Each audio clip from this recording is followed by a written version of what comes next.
Promesse biblique du jour.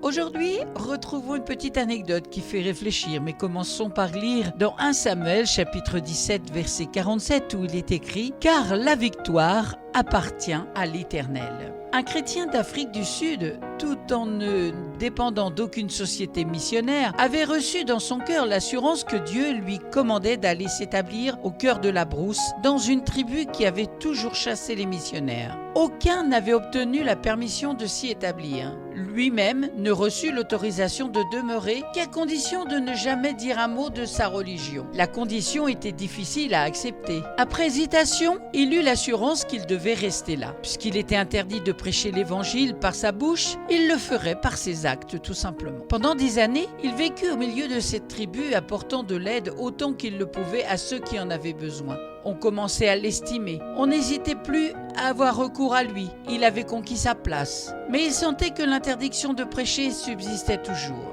Pourtant, il ne se décourageait pas. Prions tous les jours pour ces gens, croyant contre toute évidence que la permission viendrait. Cependant, il mourut sans l'avoir reçue. Quelque temps plus tard, des missionnaires arrivèrent dans le pays et se mirent à parler de Jésus, de sa vie. Ils furent surpris de ne constater aucune réaction hostile, mais d'entendre les indigènes leur dire « L'homme dont vous parlez, nous l'avons connu. Il a habité plusieurs années dans ce pays. Il nous a fait du bien, mais il est mort et ça tombait tout près d'ici. » La foi de ce chrétien n'avait pas été vaine. Il n'avait pu prêcher Christ, mais il l'avait montré vivant en lui et ces indigènes avaient gardé de lui un souvenir vivant qui maintenant les poussait à écouter l'histoire d'un autre homme qu'on leur dépeignait comme semblable à celui qui avait vécu parmi eux. Il y eut des conversions et un magnifique réveil. Un exemple encourageant pour tous les chrétiens qui, pour ne pas vivre dans une tribu africaine, sont plongés dans un milieu absolument hostile à l'évangile. Si on ne veut pas les écouter, ils n'ont qu'à se taire et à prêcher par leur vie tout simplement. Le jour de la victoire viendra, certainement, si toute leur vie est réellement consacrée au Seigneur et vécue conformément au divin modèle qui est Jésus-Christ, notre Seigneur, Sauveur et Maître. Terminons par ce verset dans Colossiens chapitre 2 verset 15. Il a désarmé toute autorité, tout pouvoir, les donnant publiquement au spectacle quand il les a traînés dans son cortège triomphal après la victoire de la croix. Amen. Merci pour votre attention. Merci d'avoir pris du temps pour écouter Promesse biblique du jour